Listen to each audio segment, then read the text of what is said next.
Euzu billahi mineşşeytanirracim. Bismillahirrahmanirrahim. Elhamdülillah ve salatu ve selamu ala Resulillah. Değerli arkadaşlar, Muhammed Ali Es-Sabuni'nin Et-Tefsirul Vadihul Muyesser adlı eserinden 27. cüzün 14. dersini yapmak üzere birlikteyiz. Geçen dersimizde Tefsir-u Suretin Necm suresi tefsirini işliyorduk. Tam olarak 8. ayetin başına gelmiştik. Konumuz neydi? Hazreti Peygamber sallallahu aleyhi ve sellemin Cebrail'i asli suretinde, gerçek meleki suretinde gördüğü anlatılıyordu. Bir defa yerde, bir defa Sidretül Munteha'da gördüğü anlatılıyordu. 8. ayette ne buyruluyor? ثُمَّ دَنَا فَتَدَلَّ. Sonra yaklaştı, yani fetedella, sarktı, yaklaşıp aşağı doğru indi Cebrail. فَكَانَ قَابَ قَوْسَيْنِ اَوْ اَدْنَا. 9. ayette bir yayın iki ucu kadar oldu. Hatta daha yakın oldu. Daha da yakın durdu Peygamber'e, Hazreti Muhammed'e. فَاَوْحَى اِلَى عَبْدِهِ مَا اَوْحَى. Allah'ın kulu Muhammed'e vahyettiğini iletti. Buyruluyor. Şimdi ثُمَّ دَنَا فَتَدَلَّ. Oradan itibaren ثُمَّ اِقْتَرَبَ جِبْرِيلُ مِنْ رَسُولِ اللّٰهِ وَزَادَ فِي الْقُرْبِ مِنْهُ. Yani Cebrail Muhammed'e yaklaştı. Allah Resulü Muhammed'e yaklaştı. وَزَادَ فِي الْقُرْبِ مِنْهُ. Ona olan yakınlığını artırdı. Hatta sara kadra kavseyni ev akraba. İki yay kadar, yani daha doğrusu bir yayın iki ucu kadar bir noktaya geldi. Hatta daha yakın, belki de daha yakın. فَاَوْحَى جِبْرِيلُ اِلَى عَبْدِ اللّٰهِ وَرَسُولِهِ. Cebrail Allah'ın kulu ve elçisi olan Muhammed'e vahyetti. Ma evha ileyhi min evamirillahi azze ve cel. Ona vahyettiği ilahi emirleri, aziz ve celil olan Allah'ın emirlerinden vahyettiklerini vahyetti. Ve damiru fi kavlihi abdihi, ila abdihideki zamir kime gidiyor? Yaudu ilallahi teala. Allah'a racidir. Allah'a gidiyor. Yani Cebrail Allah'ın kulu olan Muhammed'e vahyet. Yoksa haşa kendi kulu olan Muhammed'e değil. La ila Cibril. Cebrail'e raci değil. Yani Cebrail'in yerini tutmuyor. Allah lafzın yerini tutuyor. Vel ayetu tuşiru ila ru'yetir rasuli li Cibril'e. Ayet-i kerime Resulullah'ın Cebrail'i gördüğüne işaret ediyor. Ondan söz ediyor. Fakat raval Bukhari an İbn Mes'ud'un ennehu kal. Bukhari İbn Mes'ud'dan şöyle dediğini nakletmiştir, kaydetmiştir. Ra'a Resulullah sallallahu aleyhi ve selleme Cibril'e ey fi suratihil hakikiyeti lehu. Resulullah, Allah elçisi Peygamber Cebrail'i gördü. Ey fi suratihil hakikiyet, yani gerçek suretinde, meleki suretinde gördü. Lehu 600 cenahin, 600 kanatlı. 600 yani 600 kanatlı bir şekilde gördü. Ve kalet Ayşe radıyallahu anha ra'a Cibril aleyhisselam fi suratihi marrateyni. Muhammed sallallahu aleyhi ve sellem Cebrail'i asli suretinde iki defa gördü. Ravahul Bukhari, bunu Bukhari nakletmiştir bu iki hadisi. Ma kezebel fuadu ve ma ra'a ve afetumarunehu ala ma yara. Ma kezebel fuadu, yani idrak, peygamberin kalbi idraki yalanlamadı. Ma ra'a, o gördüğünü yalanlamadı. Afetumarunehu, yoksa Muhammed'le tartışmaya mı giriyorsunuz? Ala ma yara, gözleriyle gördüğü bu hakikat konusunda onunla tartışmaya mı giriyorsunuz? Ey Mekke müşrikleri. Ey ma kezebe kalbu Rasulillahi ma ra'ahu bi basarihi. Gözleriyle gördüğü konusunda peygamberin kalbi onu yalanlamadı. Min surati Cibril aleyhisselam. Nedir o gözleriyle gördüğü şey? Cebrail'in suretini, aslı şeklini. Fehiye ru'yetun hakikiyetun bil basari ma'al kalb. Bu normal gözle beraber gönülle gerçekleşen gerçek bir görüştür. Fehiye ru'yetun hakikiyetun, bu hakiki bir görmedir. Bil basari, hem kafa gözüyle, ma'al kalb, hem gönül gözüyle, hem kalple, kalben hem de kafa gözüyle görülen gerçek bir görmedir. Efe tucadilunehu ya ma'şerel müşrikin. Yoksa ey müşrikler topluluğu, onunla tartışmaya mı giriyorsunuz? Onunla mücadele mi ediyorsunuz? Ala ma ra'ahu leyletel İsra vel Mi'rac. İsra ve Mi'rac gecesinde gördükleri konusunda Muhammed'le tartışmaya mı giriyorsunuz? El mumaratu efe tumarunehu ifadesindeki yani mumarat mastarı. Mumarat ne demektir bu kökü? Fiilin kökü. El mücadeletu bil batıl yani haksız yere, asılsız yere, delilsiz bir biçimde mücadele etmektir mumarat. Yani tamam insan tartışır biriyle ama haklı da olabilir, haksız da olabilir. Haksız olduğu zaman ona mumarat denir. وَلَقَدْ رَآهُ نَزْلَةً اُخْرَى. İkinci bir inişte de onu gördü. Cebrail'in ikinci bir inişinde de Muhammed onu gördü. Ende sidretul muntaha, sidretul muntaha yanında. Endeha cennetul me'va. O sidretul muntaha'nın yanında me'va cenneti vardır. Cennetül me'va vardır. Ey ve lekad ra'a Muhammedun sallallahu aleyhi ve selleme Cibril'e fi suratihil melekiyeti nezleten uhra. Ey yani ve lekad ra'a Muhammedun Muhammed gördü sallallahu aleyhi ve sellem Cibril'e Cebrail'i fi suratihil melekiyeti meleki yani asli suretinde nezleten uhra ikinci bir başka bir inişte ey marraten uhra yani başka bir defada ra'ahu ande sidretil muntaha onu sidretil muntaha yanında gördü. Kurba arşır Rahman. Rahman'ın Allah'ın arşının yakınında ende tilke sidreti el cennetu leti te've ilehel melaiketu ve ervahu şuhada'il mukarrabin. O ende tilke sidreti o sidrenin yanında o sidretül muntahanın yanında o ağacın yani yaratılış ağacının yanında vardır. El cennetu leti te'vi ileyhel melaiketu ve ervahu şuhada'il mukarrabin vel mukarrabin efendim meleklerin şehit ruhlarının şehitlerin ruhlarının ve Allah'ın has kullarının ruhlarının barındığı yaşadığı cennetül me'va da o sidretül muntahanın yanındadır. Ve hâzihi hel merhatu thaniyetu. Bu Hz. Muhammed'in Cebrail'i asli suretinde gördüğü ikinci defadır.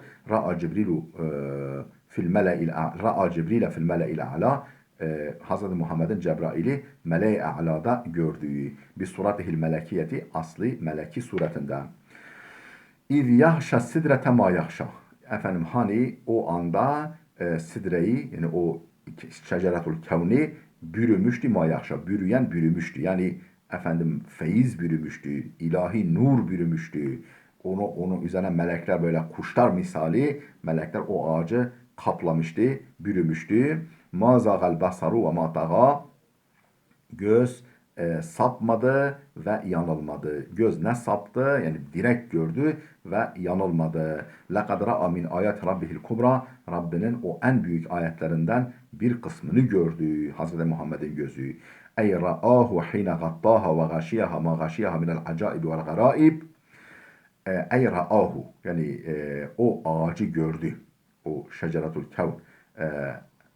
Efendim ey ra'ahu hine gattaha daha doğrusu kimi gördü? Cebrail'i gördü Muhammed. Hine gattaha ve gâşiyaha ma gâşiyaha minel acaibi vel garaib. Efendim o ağacı şeceretul kevni bürüdüğünde, kapladığında ma gâşiyaha kaplayan minel acaibi vel garaib. Acayip, ilginç, hayret uyandırıcı ve garip şeyler o ağacı bürüdüğünde. Ma la yuhitu bihil vasfu vel beyan. Öyle şeyler bürüdü ki, öyle feyizler, öyle nurlar, öyle tecelliler bürümüştü ki efendim vasıf ve beyana gelmez. Yani vasıf ve beyan yani anlatım ve açıklama, nitelemenin kuşatamayacağı, tam yapamayacağı hayret uyandırıcı garip şeyler bürümüştü. Ma mâle basaru Resulillah sallallahu aleyhi ve sellem fi zâlikel makami edna meylen. Ma mâle sapmadı. Basaru Resulillahi sallallahu aleyhi ve selleme Resulullah'ın gözü sapmadı. Fi zâlikel makam o bulunduğu makamda edna meylen en ufak bir sapmayla sapmadı. En ufak bir sapma göstermedi. Ve hâzâ vasfu edebin nebiyyi sallallahu aleyhi ve selleme fi zâlikel makamil mehîb.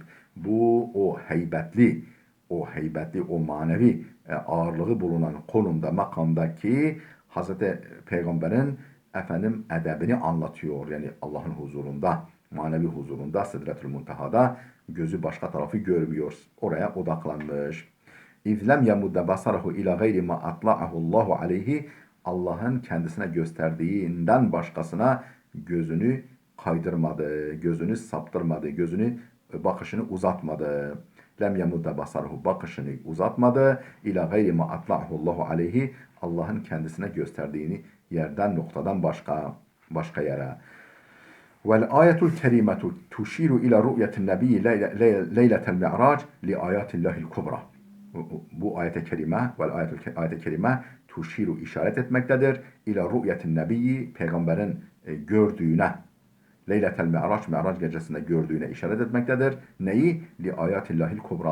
Allah'ın o en büyük ayetlerini, en büyük göstergelerini, en büyük kudret delillerini ve işaretlerini gördüğüne işaret etmektedir. Ve hiye ihda edilleti ehl-i sünneti vel cemaati fi isbatil mi'rac. Bu mi'racın mi'racın varlığına dair ehl-i sünnet vel cemaatin delillerinden bir tanesidir. Yani mi'racın gerçekleştiğine dair bir delildir ehl-i sünnet vel cemaatin. Ve fi hadisil mi'rac, mi'rac hadisinde ise şu bilgiler gelmektedir. ثُمَّ صُعِدَ بِي اِلَى السَّمَاءِ السَّابِعَةِ. Sonra Hazreti Muhammed anlatıyor aleyhisselam, ben 7. semaya yükseltildim. 7. semaya yükseltildim. ثُمَّ رُفِعْتُ اِلَى سِدْرَةِ الْمُنْتَهَا. Oradan da Sidretül Muntaha'ya kaldırıldım. وَاِذَا ثَمَرُهَا كَالْقِلَالِ. Baktım onun küpler gibi, qilal, yani küpler gibi meyveleri var. Ey el cirarul kebiratu, yani büyük büyük testiler, küpler misali meyveleri var. Felemma gâşiyeha min emrillahi ma gâşiyeha tegayyarat. Efendim felemma gâşiyeha, o ağacı bürüdüğünden min emrillahi ma gâşiyeha, Allah'ın emrinden o ağacı bürüyen feyizler, tecelliler bürüdüğünde tegayyarat, o ağaç başkalaştı, o ağaç değişti. فَمَا أَحَدٌ مِنْ خَلْقِ اللّٰهِ تَعَالَى يَسْتَطِعُ أَنْ يَنْعَتَهَا. Efendim, فَمَا أَحَدٌ مِنْ خَلْقِ اللّٰهِ تَعَالَى, Allah'ın mahlukatının hiçbir kimse yoktur ki yastati'u, güç getirebilsin, en yen'ataha, o ağacı anlatmaya, vasfetmeye, beyan etmeye güç getirebilecek hiçbir mahluk, hiçbir kul yoktur. Yani ataha en yasifa. Yani onu nitelemeye, anlatmaya, min husniha, güzelliğinden ötürü. O kadar güzelleşti ki o ağaç, kimse anlatamaz onun güzelliğini. Ravahu Muslim. Ve fi hadisin ahar. Bu hadisi İmam Muslim nakletmiş. Başka bir hadiste ise şu bilgiler geliyor. Ra'aytu sidretel muntaha yagşaha farashun min zehabin. Ra'aytu sidretel muntaha. Ben sidretel muntahayı gördüm. O şeceretul kevni, o yaratılış ağacını gördüm. Yağşaha faraşun min zehabin. Altından altın renkli kelebekler bürümüştü. Herhalde meleklerdir onlar. Ve ra'aytu ala kulli varakatin meleken qaimen yusabbihullaha azze ve cel. Ve ra'aytu ala kulli varakatin, o ağacın her yaprağın üzerinde gördüm. Meleken, bir melek, qaimen, ayakta, yusabbihullaha azze ve cel, Allah'ı tesbih eder vaziyette ayakta bir melek gördüm her bir yaprağın üzerinde. Ravahu Muslim eyda, bu hadisi yine İmam Müslim nakletmiş. لَقَدْ رَأَى مِنْ آيَاتِ رَبِّهِ الْكُبْرَى. O Rabbinin en büyük ayetlerinden birini gördü. Yani en büyük ayetlerinden birini gördü o gün. Ey vallahi لَقَدْ رَأَى مُحَمَّدٌ الْآيَاتِ الْكُبْرَى الْبَاهِرَةَ. Yani vallahi Muhammed Allah'ın o apaçık en büyük ayetlerini gördü. Ayetlerinden birini gördü. Nedir o ayet? O kudret delilleri, kudret göstergeleri. Min acaibi melekutillah. Allah'ın o hayret uyandırıcı, eşsiz saltanatından. Acaibi melekut, yani manevi hakimiyeti, otoritesi, saltanatından acip şeyler gördü. Mesela neyi gördü? Ra'as sidrete vel beytel ma'mur. Sidre-i Muntaha'yı gördü. Beytul Ma'mur'u gördü. O meleklerin sürekli tavaf ettikleri semadaki Beytullah'ı gördü. Vel cennete, cenneti gördü. Vel nara, cehennemi gördü. Ve ra'a rafrafen ahdara. Yeşil rafrafı gördü. Rafraf. Yani Muhammed'i yukarı doğru kaldıran manevi cihazı, yani manevi asansörü gördü. Ve ra'a Cibril'el emine, Cibril'e emini gördü. Hine urica bihi ile semai, semaya mi'raca çıkarıldığında, semaya yükseltildiğinde faraahu Allahu min fa'arahu Allahu min acaibil mulki vel melekut, fa'arahu Allahu, Allah ona gösterdi min acaibil mulki vel melekut. Mülk yani şu maddi alem ve melekut manevi alem, yani mülk ve melekut alemlerinin hayret uyandırıcı noktalarını gördü. Ma la yumkinu en yusafa, anlatılamayacak, vasfedilemeyecek şeyler gördü. Ve lihaza kâle Teala, işte bunun için Cenab-ı Hak şöyle buyurmuş. El kubra, yani ayet-i kubra, en büyük ayetler diye Allah bunun için öyle buyurmuş. ثُمَّ شَنَّعَ عَلَى الْمُشْرِك۪ينَ فِي عِبَادَتِهِمْ لِأَحْجَارٍ وَأَصْنَامٍ. Sonra Allah şenna'a, şiddetle kınadı. Yani efendim takbih etti, protesto etti. Efendim şiddetle kınadı. Alel müşrikine, müşrikleri. Ne konuda? Fi ibadetihim li ahcarin ve asnam. Efendim taşlardan, efendim heykellerden ve benzeri, ağaçlardan ve benzeri ve asnam ve yani ağaçlardan, taşlardan ve benzeri maddi şeylerden taptıkları şeylerden dolayı Allah onları kınadı. Öyle şeyler ki la tadurru ve la tenfa, ne zarar verebilir insanlara, ne fayda verebilir. Hatta kendi kendilerine bile faydası, zararı yok. Fekale subhanehu, şöyle buyurdu. Efera'eytumul lâte vel uzza ve menâte thâlisetel ukhra elekumuz zekeru ve lehul unsa tilke izen kısmetun dîzâ. Değerli dostlar, burada dursun. Videomuz oldukça uzadı. Gelecek dersimize kadar Allah'a emanet olun.